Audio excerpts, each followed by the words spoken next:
mohon maaf mengganggu untuk mengetahui nih, kebetulan Pak Mardhani tentu cukup kamu posisi setelah pilpres. Nah itu bagaimana pendapat Pak Mardhani ketika pemenangan PPS sudah dibubarkan dan tinggal Partai Keadilan Sejahtera yang untuk mengambil posisi oposisi, kira-kira ke depan. Mohon tanggapannya. Yang pertama tentu demokrasi memerlukan check and balance system. Tidak sehat ketika seluruh partai politik menjadi satu penguasa. Yang sehat itu ada oposisi yang kuat, berkualitas, sehingga setiap kebijakan publik yang dikeluarkan oleh pemerintah dapat dianalisis, dapat dikaji, dan dapat diberikan alternatifnya. Sebenarnya masyarakat bisa melakukan itu, tetapi menjadi lebih efektif ketika kita punya oposisi di parlemen dan oposisi di partai politik, sehingga semua kajian kebijakan publik itu bisa langsung mendapatkan respon yang seimbang. Karena kalau individu, LSM, ataupun pengamat, dia tidak punya kekuatan real penekan. Kalau di parlemen, soal ada satu usulan undang-undang, kita bisa menolak, voting bisa ketahuan. Kalau kita menang, tidak jalan undang-undang ini. Kalau dia menang, dia jalan, tapi masyarakat tahu bahwa ada sebagian yang tidak setuju dengan undang-undang ini. Gitu. Bagaimana dengan empowerment oposisi sendiri, sementara dari Partai Keadilan, dari partai politik cuma satu? Kalau saya tetap yakin yang akan jadi oposisi tidak satu ya. Bahkan sekarang ada dari kubunya Pak Jokowi yang udah mulai quote and unquote bersikap berbeda gitu. Menurut saya pertemuan Pak Surya Paloh dengan Pak Anies Baswedan kemarin itu menarik gitu. Peluang Nasdem tidak bersama Pak Jokowi makin kelihatan gitu. Tetapi apapun itu hak tiap parpol. Nah, kami di Partai Keadilan Sejahtera berpendapat bahwa harapannya seluruh partai pendukung Pak Prabowo bersama-sama di kami oposisi, karena itu secara etika dan logikanya baik. Tetapi setiap partai punya kebijakan masing-masing untuk membuat keputusan sesuai mekanisme internalnya. Jadi kita di PKS tetap akan istiqomah kami oposisi, walaupun keputusan PKS tetap akan ditentukan oleh musyawarah majelis syuro. Tapi saya pribadi sesudah melihat dan mendapatkan aspirasi dari banyak pihak, insya Allah istiqomah kami oposisi.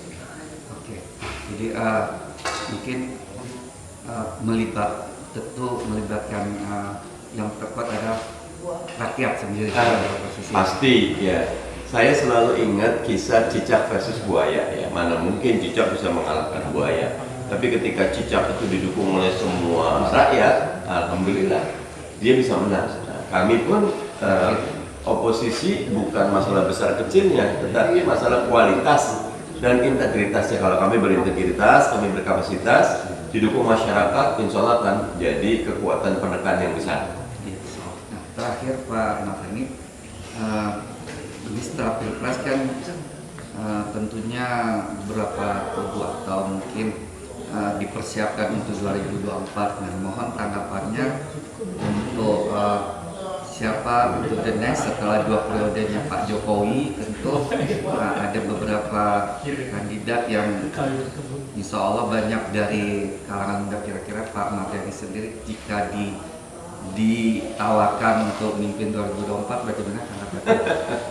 Yang pertama 2024 masih lama gitu lah. Tetapi memang 2024 ini menarik karena generasi Pak Jokowi sudah tidak, mungkin juga generasi yang sebelumnya ya, kan ada Pak SBY, ada Bu Mega, ada Pak Prabowo, ada Pak JK, mungkin Kiai Ma'ruf, dan mungkin akan jadi the new era ya, di mana anak-anak yang berkualitas muda bisa mulai tampil. Nah, menurut saya ini akan menjadi menarik, tetapi kepemimpinan sebenarnya bukan masalah tua dan muda ya. Mahathir Muhammad umur 92 ya, dan tetap berkualitas ya. Menurut saya ada anak muda juga yang mimpin mungkin tidak berkualitas ya. Jadi menurut saya tua muda nomor 2. Yang paling penting itu leadership capacity-nya, kemampuan memimpinnya, dan kemampuan memimpin itu tidak ada kaitan dengan pencitraan. Kepemimpinan berbeda jauh dengan pencitraan. Kepemimpinan adalah genuine, originality, keberanian mengambil keputusan. When you are a leader, you are alone on the top ya. Jadi pemimpin kita sendirian, nggak boleh mesmerizing, artinya mencoba untuk memikat, bergantung sama orang, jangan ya. Putuskan apa yang baik untuk kepentingan negara, mana nasional interest kita, bangsa kita harus maju, waktu kita pendek, berani bersikap, sayangi rakyat. Nah, menurut saya siapa yang akan terpilih, tentu menurut saya paling depannya para gubernur, karena mereka para menteri, nah mungkin sebagian anggota DPR, mungkin juga teman-teman pimpinan parpol, semuanya bisa memungkinkan. Tetapi karena demokrasi kita ini kadang belum matang gitu. Kalau di Amerika rata-rata kalau tidak dari senator, dari gubernur ya, karena mereka yang selama hari-hari dealing with the public interest, urusan publik gitu. Nah, di kita kadang-kadang dari wali kota ke gubernur ke presiden itu udah bagus. Pak Jokowi menurut saya kader yang bagus, tetapi lagi-lagi dari manapun kita harus membuka diri dan berdoa kepada Allah Subhanahu wa taala Indonesia 2024 dapat memimpin yang betul-betul cinta rakyat, punya kapasitas dan berani ya, untuk membawa Indonesia menjadi negara yang adil, makmur dan sejahtera. Begitu. Ya, dari pemaparan Pak Mardhani kelihatannya cukup siap untuk tampil minimal jadi gubernur DKI ke depan. Nah, kira-kira berapa persen keyakinan Pak Mardhani untuk running 2024? Kalau saya pribadi, karena di Partai Keadilan Sejahtera itu menganut sistem samikna watona, keputusan partai, tetapi yang terpikir oleh saya sekarang ini, ayo waktu kita pendek, tantangan kita besar.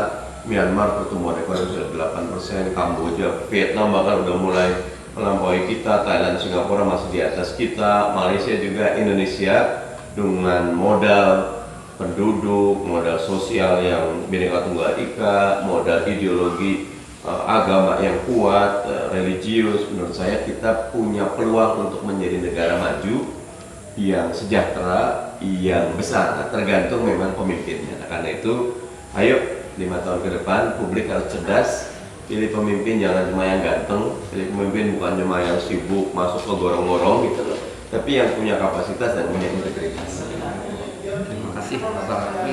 Mungkin demikian guys wawancara kita dengan Pak Mardhani Alisera, terus ganti presiden 2019 dan kami oposisi. Insya Allah beliau komitmen untuk melahirkan kualitas bangsa yang maju ke depannya. Insya Allah kita tutup. Sekian, terima kasih.